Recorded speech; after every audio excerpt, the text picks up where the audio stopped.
We're hearing for the first time about how investigators caught and convicted a serial killer who slaughtered 3 and attacked 2 others on a multi-county killing spree.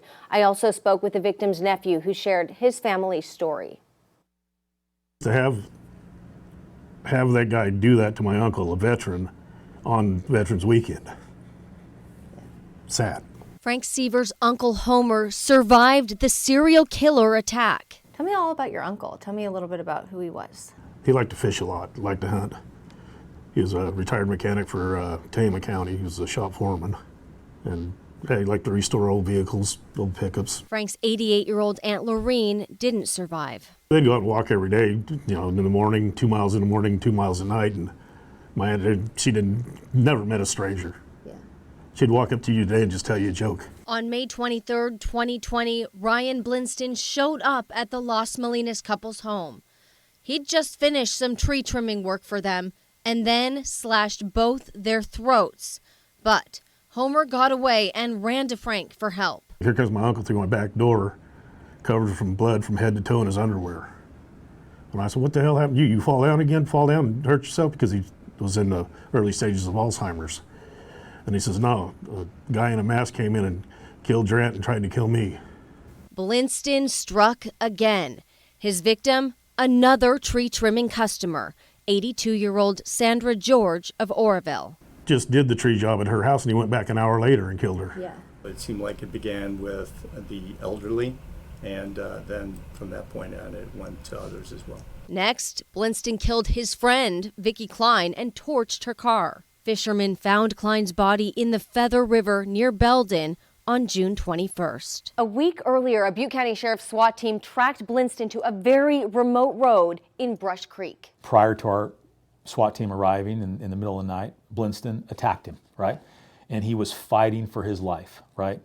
And he was able to get him out of the RV and hold the door shut. And then Blinston armed himself with an axe, right? And began to try to break through this door. Blinston's acquaintance, Robert Smith, survived through unbelievable luck. On any other night, there would have been nobody to help him, and eventually Blinston would have been able to break through that door with that hatchet. But as it turned out, the Butte County Sheriff's SWAT team happened to be moving into the area. It is a miracle, and I know that word gets thrown around a lot, but this is a true miracle. The Butte County DA's team didn't have a murder weapon or eyewitnesses to the 3 murders, so getting a conviction wasn't easy. A case like this was complicated. It was mostly circumstantial. There was actually some surveillance video that we were able to use for the trial as well, just from some private citizens that had some cameras out that were facing the roads. So that was a huge help. Smith spoke at the sentencing. I have to wake up every morning and look in the mirror and see the scar on my neck from the wound inflicted, reminding me of that horrific night. The judge ordered Blinston to serve 3 life sentences. The guy would not look at anybody every time I was at court, he would not look at anybody. He'd just sit there and stare at the wall. I don't know how to describe him. No, he has no remorse for anything he did. Do you feel like we know a motive? What I have been able to come up with is I've reconciled it in my mind as it was just a thrill to kill. He made me realize that evil and monsters actually do exist.